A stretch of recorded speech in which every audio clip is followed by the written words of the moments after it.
160 की speed 3 minute की।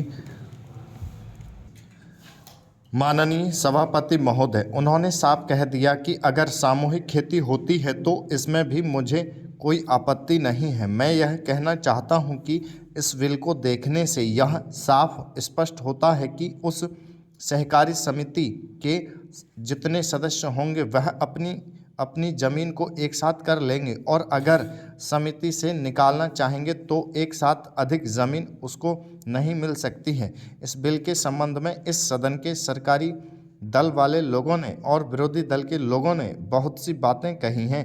जैसा कि यह बिल है, इसको अभी समिति के सामने विचार के लिए जाना है और वहां से विचार होने के बाद यह इस सदन के सामने फिर से विचार के लिए पेश किया जाएगा। तब माननीय सदस्यों को पूरी तरह से यह अधिकार होगा कि जहां तक इसमें दी गई बातों का संबंध है उसमें परिवर्तन ला सकते हैं या उसको हटा सकते हैं।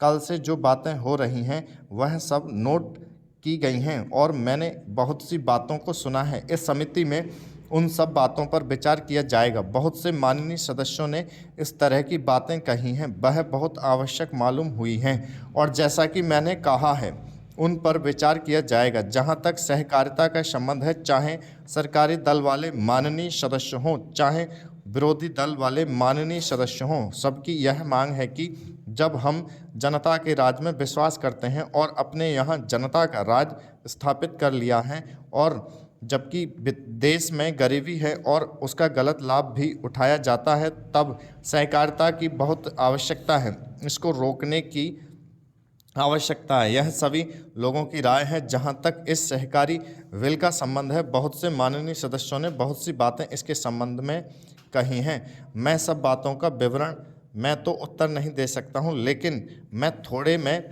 विशेष बातों का उत्तर देने का प्रयत्न करूंगा। जैसा मैंने अभी कहा, जब हमने अपने यहाँ जनता का राज स्थापित किया है तो हमें अपने समाज के ढांचे को बदलना पड़ेगा। हमारे यहाँ गरीबी और अमीरी चली आती है, हमारे देश में एक गहरी खाई चली आती है और आज भी समाज में गलत लाभ उठाया जाता है। सभापति महोदय, हमारे देश में गृह मंत्रालय और गृह मंत्री का कितना महत्व है, इसका अनुमान इसी से लगाया जा सकता है कि स्वतंत्र भारत में गृह मंत्रालय का भार सरदार पटेल ने स्वयं अपने कंधों पर लिया। सरदार पटेल का साहस, उनका उत्साह और उनकी बुद्धि तीनों ही हमारे गृह मंत्रालय के लिए आदर्श का काम कर सकती हैं, परंतु दुर्भाग्य से सरदार के पश्चात इन तीनों बातों में कुछ कमी आती हुई दिखाई देती है। उदाहरण के लिए एक ही बात मैं कहना चाहता हूँ। 1962 में जब हमारे देश पर चीन का हमला हुआ तो 14 नवंबर 1962 को स्टॉप